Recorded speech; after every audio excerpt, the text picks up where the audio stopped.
2016. One of the most controversial elections in U.S. history.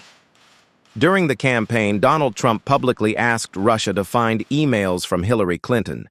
At the same time, people connected to Trump were linked to Russian money and contacts. Trump himself has claimed vast business dealings in Russia, and his son said publicly, Russians make up a pretty disproportionate cross-section of a lot of our assets. We see a lot of money pouring in from Russia.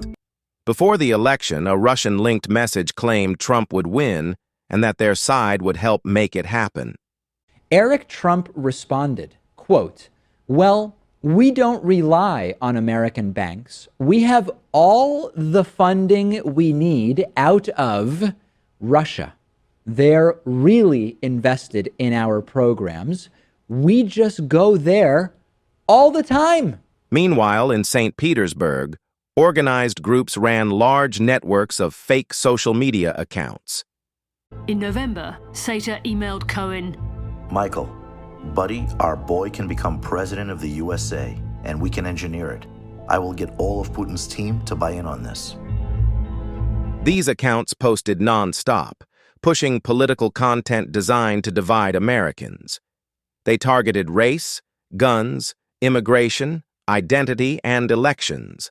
So what was your job when you were working there? I was placed into an elite department. Her job, she says, would involve inventing fictional characters and then posting under their names on topics carefully selected by her bosses. She says the U.S. would always be at the top of the list. These characters were carefully crafted to transmit the Kremlin's thoughts to the public. The goal wasn't to support one side, but to create conflict and confusion. Later investigations found many of these accounts were not real Americans, but operated from multiple countries. During last year's U.S. election, investigators uncovered a cluster of profiles calling themselves Trump-supporting independent women, reportedly using stolen photos of European models. The new X feature now shows many of those accounts were run from Thailand and Myanmar, reportedly. As the content spread, millions of people saw and shared it without knowing where it came from.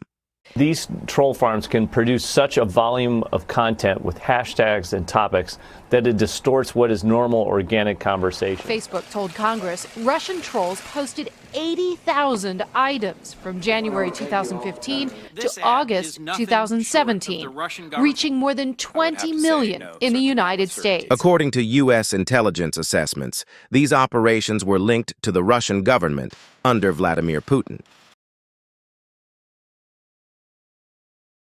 Only about 15% of time, money, and manpower is spent on espionage as such. The other 85% is a slow process which we call either ideological subversion or active measures, активные мероприятия in the language of the KGB, or psychological warfare. What it basically means is to change the perception of reality of every American to such an extent that despite of the abundance of information, no one is able to come to sensible conclusions in the interests of defending themselves, their families, their community, and their country. This was not just interference, it was a coordinated influence operation. And it did not end in 2016. There should be no fuzz on this whatsoever. The Russians interfered in our election during the 2016 cycle. They did it with purpose, they did it with sophistication, they did it with overwhelming technical efforts, and it was an active measures campaign driven from the top of that government. There is no fuzz on that. It's not about Republicans or Democrats. They're coming after America, which I hope we all love equally. They want to undermine our credibility in the face of the world. They think that this great experiment of ours is a threat to them, and so they're going to try to run it down and dirty it up as much as possible. That's what this is about, and they will be back because we remain, as difficult as we can be with each other, we remain that shining city on the hill, and they don't like it.